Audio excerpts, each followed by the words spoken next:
Do you want to one-shot your enemies? Do you want your enemies to stop one-shotting you? If your answer to either of those questions was yes, start taking notes. I'll go through all of the legendary assassin items first, but stay till the end for the mythic assassin items. The first item, Umbral Glaive, reveals nearby traps and wards that spot you on a 40-second cooldown, also increasing your damage to instantly kill traps and most wards. This item is important because if enemies spot you through wards on your way to attack them, they can reposition to a safer spot closer to a turret or a beefier enemy. Being able to clear wards more efficiently can help cut down on how commonly this occurs. Serpent's Fang is an item designed to counter shields. Hitting an enemy with an auto attack reduces any shield they currently have, and reduces the size of any shields they gain for a few seconds. Shields show up as a white bar in addition to enemy health. As an assassin, shields can prevent you from being able to one-shot enemies, allowing them time to counterattack. Buy this item if this becomes a constant problem during the match. Chempunk Chainsword is the assassin's anti-healing item.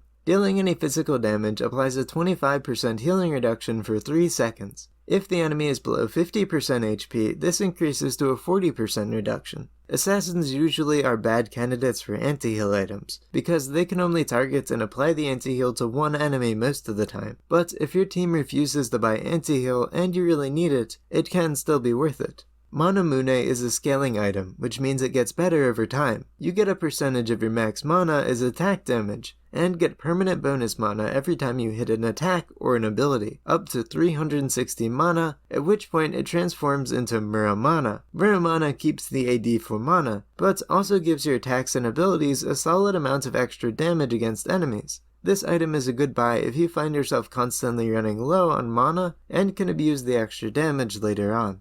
Edge of Night is a somewhat defensive option. It still gives you some AD and lethality, but the main draw is the passive. Edge of Night gives you a shield every 40 seconds that negates the next spell that hits you. If the enemy has important abilities, especially stuns that they keep catching you out with, then this can be a very useful item. Just be careful, because if the enemy has a lot of poke that they can spam, they can put your shield on cooldown without it providing any value. Maw of Malmortius is another defensive item. It gives you 50 magic resist, and when you fall below 30% HP, it gives you a temporary shield and some Omnivamp, which heals you for doing damage. If you keep getting bursted by magic damage before you can get onto any enemies, this item can give you a little extra protection to get in and out. It can also provide you that little extra sustain that you need to stay in the fight.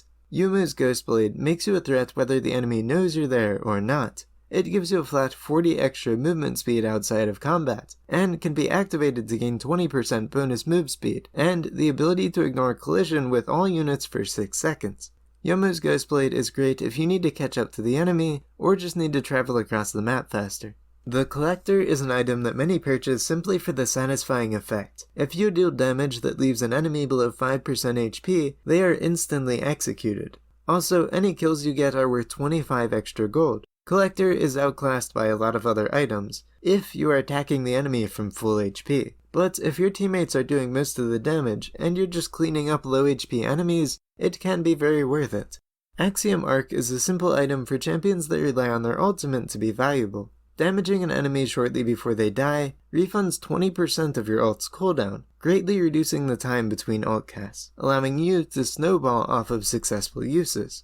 Guardian Angel is another defensive item, this time giving you armor. When you die with Guardian Angel, it puts you in a stasis for 4 seconds before reviving you with 50% HP and 30% mana. This item can be very powerful, but you have to keep in mind what is called your champion's wake up. This means that if your champion exits the stasis, they need to have some way to protect themselves so that the enemy can't just instantly squash you a second time. Also, note that the revive has a massive 300 second cooldown, so you can't be constantly relying on this item every single fight.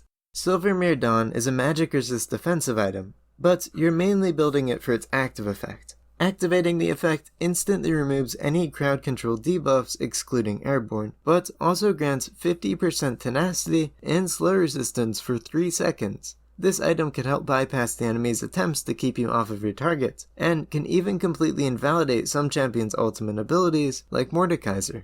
If you find yourself constantly getting stun locked and unable to even move, then this item can set you free. Black Cleaver is an item that strips an enemy of their defenses. Every time you hit an enemy, it removes 5% of their armor, up to 30% for 6 seconds. You also get a little movement speed with each stack. This item isn't optimal on a lot of assassins, as your job is usually to kill the enemy as fast as possible, but as a champion like Kayn, or if the enemy is just filled with tanky, high armor champions, then this item can solve your problems. Shirelda's Grudge gives you a flat 30% armor penetration. This has a similar application to Black Cleaver, but you get past their armor instantly. Again, get this if the enemy builds too much armor for you to do your job.